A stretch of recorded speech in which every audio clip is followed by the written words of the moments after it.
Look at the world around you. The blue sky, the green trees, the animals that walk, run, and fly. This is the world shaped by rules.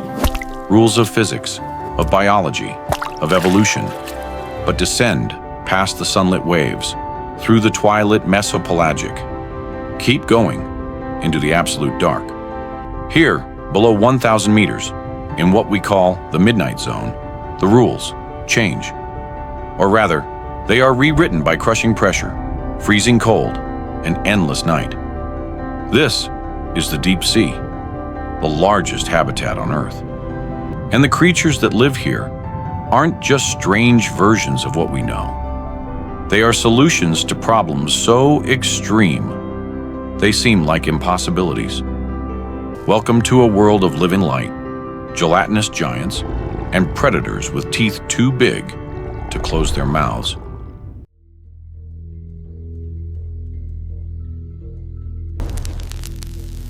To understand the creatures, you must understand their prison and their paradise. 3 factors define everything here. First, pressure. At 4,000 meters down, the pressure is 400 times greater than at the surface. It's the equivalent of having an entire jumbo jet balanced on your thumbnail. For a human, this would be instantly, catastrophically fatal. Our air-filled spaces would collapse. So deep sea life has a simple adaptation. They are mostly water, and water, unlike air, does not compress. Their bodies are fluid-filled, gelatinous, or have minimal bones. They don't fight the pressure. They become one with it. This is why many deep sea fish brought to the surface appear as melted, bloated ghosts. Their bodies, perfectly adapted to an extreme world, decompress tragically in hours. Second, food. No sunlight means no plants. No plants means the entire food web rests on a gentle, constant snow. We call it marine snow. It's a slow-motion blizzard of dead plankton, decaying matter, and fecal pellets drifting down from the world above. It's a scarce, nutrient-poor resource. Every calorie is precious. This scarcity has led to 2 dominant survival strategies. Become an energy-saving ambush predator, or become a giant filter feeder, hoovering up every speck you can. Third, light, or the lack of it. In perpetual darkness, the evolution of sight took a bizarre turn. Over 90% of all creatures below 500 meters are bioluminescent. They produce their own living light. But this isn't for decoration. In the deep, light is a tool. It can be a lure to attract prey, a headlight to see, a burglar alarm to startle predators, or a cloak of invisibility, matching the faint glow from above to erase your silhouette. It's a silent, living language we are only beginning to decode.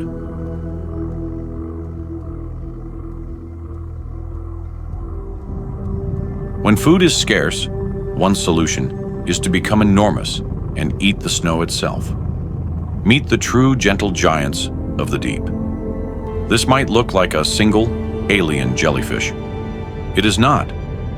This is a giant siphonophore, one of the longest animals on Earth, with some reaching 50 meters, longer than a blue whale.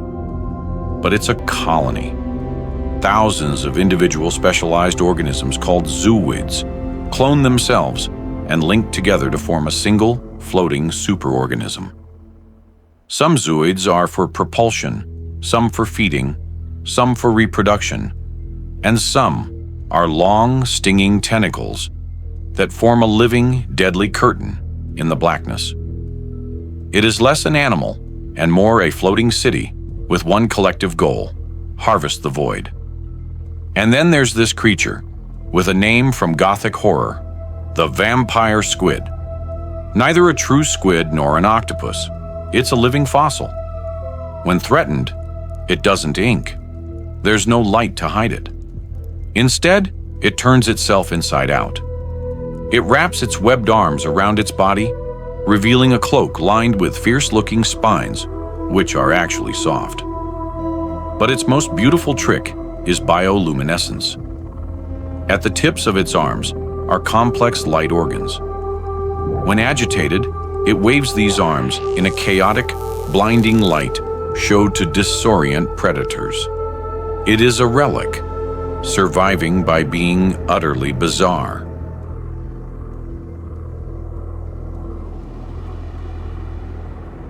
But for every gentle giant, there is a patient nightmare. The deep-sea predator is the epitome of energy efficiency. Why chase when you can lure? The anglerfish is the classic example. The female is a balloon of a fish with a mouth like a bear trap and a built-in fishing rod. The Elysium, tipped with a bioluminescent lure called the Esca. She pulses this light in the darkness, a promise of a meal to smaller fish. When they come to investigate, snap. Her jaws are so large and her body so flexible, she can swallow prey twice her size. But the true oddity is reproduction. The tiny male, when he finds a female, does something unprecedented. He bites her and never lets go. His mouth fuses to her skin. He atrophies, losing his eyes and organs until he is nothing but a pair of gonads attached to her side, a permanent parasitic sperm bank. For a creature living in an endless ocean, where finding a mate is a near impossible lottery, this is a perfectly logical, if utterly horrifying, solution. And then there's the gulper eel, or pelican eel.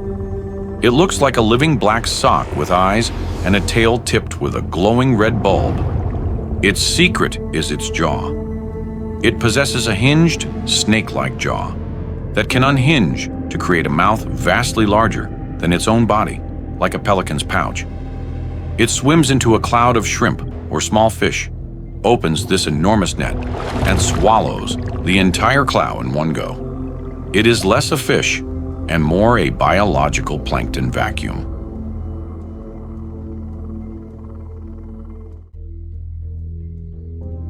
Just when you think you've seen it all, the deep sea reveals something that seems to defy logic.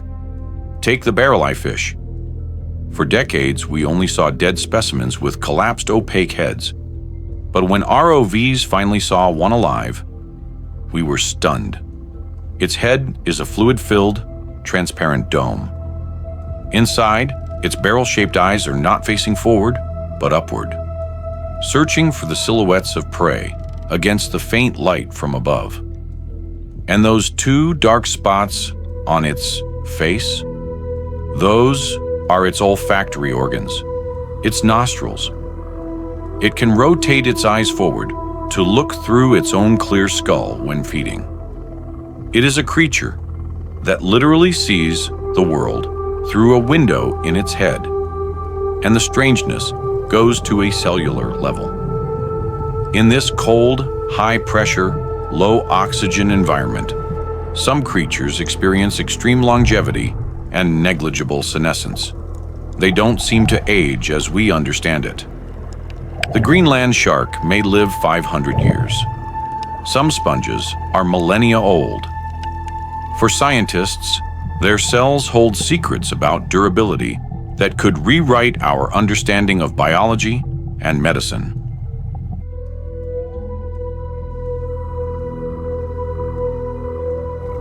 A world worth saving. We have explored less of the deep sea than we have of the surface of Mars. Every single expedition discovers species new to science. It is the last great wilderness, a library of biological innovation, written in a language of light and gel. Yet, it faces profound threats. Deep-sea trawling scrapes the ancient seafloor, destroying thousand-year-old coral reefs in minutes. Plastic pollution has reached the very bottom of the Mariana Trench. And now, the looming prospect of deep-sea mining for rare minerals threatens to industrialize this dark world before we even understand it. The creatures of the deep are not monsters. They are miracles of adaptation. They show us the incredible flexibility of life, the sheer will to exist under any condition. In their transparency, their glow, their bizarre forms, they hold secrets about evolution, chemistry, and perhaps even our own future. They survive in a world designed to crush, starve, and hide them. In their success, they show us that even in the deepest darkness, life not only finds a way, it finds a way to glow. We know more about the stars than the sea beneath us. Perhaps it's time to change that.